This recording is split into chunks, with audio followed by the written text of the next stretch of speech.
Ladies and gentlemen, so recently I released a tier list titled 5-star character pull value tier list. Now this tier list is pretty much broken down with the characters based on how valuable I think they are in the current state of the game. I break down my entire reasonings for every single one of these characters, and while I haven't absolutely deep tested every single unit, I've gone in depth with other people that have tested the ones I haven't, and I do own every single unit.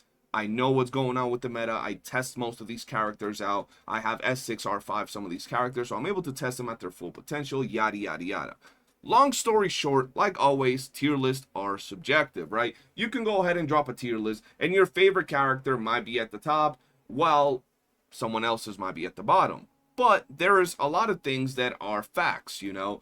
What are the strongest characters in the game? Because math don't lie. Which ones are the characters dealing the most damage? Which ones are the characters supporting, buffing, and healing the most? Those are things that are facts, okay? So when I made this tier list, yes, there are certain things that are biased, but there are also certain things that are facts, right? We can't really argue with them because it's easy to see how strong some of these characters are. Well, today I'm going to share with you guys a Goofy, and I don't know if I'm going to end up making this an actual video or not, but for the hell of it, I'm actually recording, just letting you guys know. Now, I dropped a video, and a lot of people came at me with some very good, you know, opinions regarding some of the characters. For example, I put Jinshi at peak units because she still does a lot of damage and she's still very well, but even when I did that, I was still saying that she could go in great. She could be at the top of grade or low peak because she's still a very strong character, even though she doesn't have a designated, you know, sub DPS or specific supporter, and that's true. So some people brought that up, and there were people that could bring up certain characters going up or some going down, but there are certain things I'm not willing to discuss. I'm not willing to negotiate on because I think they're just facts. Then this Goofy Goober titty boy came about. Every so often you find someone that was dropped on their head when they were a baby, and you can't really blame them. Maybe their mom had slippery hands and they were dropped on the side of their head multiple times. So I got this comment. Support units in top tier? Brent in the top? Phoebe in top tier? What the fuck, dude? Those are some of the weakest characters in the game meta-wise. So Phoebe and Brent and support units shouldn't be in top tier because they're some of the weakest characters in the meta. Listen, I don't know what kind of penis this guy's been smoking. I don't know what's going on here, bro. I don't know how many times he was dropped down the stairs. Like, bro, this man got dropped down the stairs and just landed on his head every single time. Because I ain't never, ever heard a more brain dead take than that, bro. Brent and like, you could say, yo, they're not even the top tier, but saying they're some of the weakest characters in the game? Oh, nah, chat. Like, homie was straight up smoking some crack or something, bro. But then it gets worse. He actually doubled down. So I go and reply to this dude. Yup, this is bait 100%. Either that or you actually don't know. Because, you know, you got to give homies like this the benefit of the doubt. Either they were dropped as babies or they're simply not informed, right? Maybe they're a new player. They don't know what's going on. So they're just yapping. They heard from their friend, you know, Bobby. They were like, yo, this character sucks. So maybe that's why, right? But then he replied, it's not bait. I'm just a day one meta slave. Shorekeeper buffs are one echo endgame. I don't even know what the hell that means, right? Bran without Lupa in her signature is like really bad. And Phoebe without Zani is also really weak.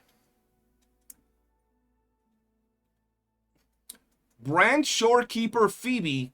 So, hold on. Rover can solo Hazard Zone. Rover can solo Hazard Zone. Brant, Shorekeeper, Phoebe can't. It's that simple, mate. This is my logic, at least, for the tier list going on. What?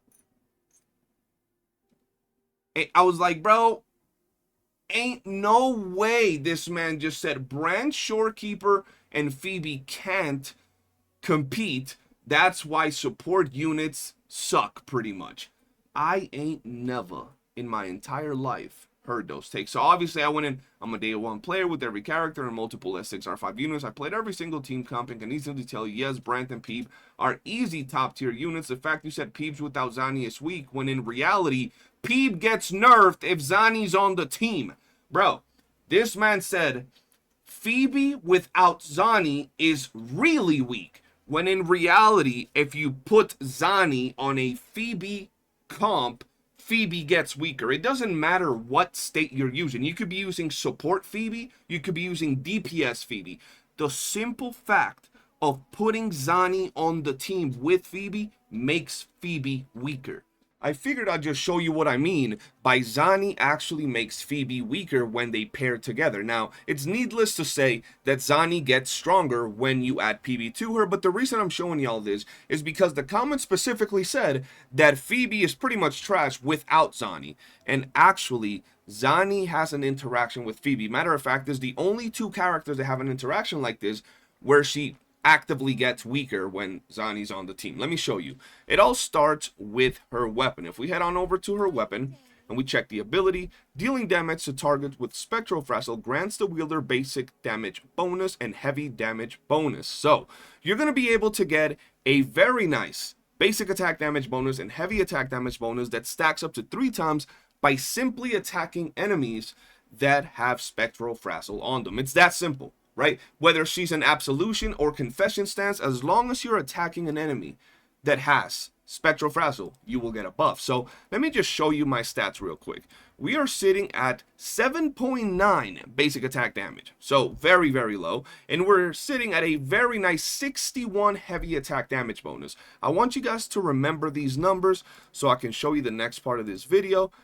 And y'all could really see what I mean by this. So we're going to head on over to the monkey and we're going to do the same exact type of rotation. We're going to put him there. We're going to hit him with one of these. There we go. He got Spectral Frazzle. We're going to hit him with another one of these. A couple of basic attacks. Now I want you guys to look at my stats, right? First off, let me quickly point out that yes, you do get the buff from her set.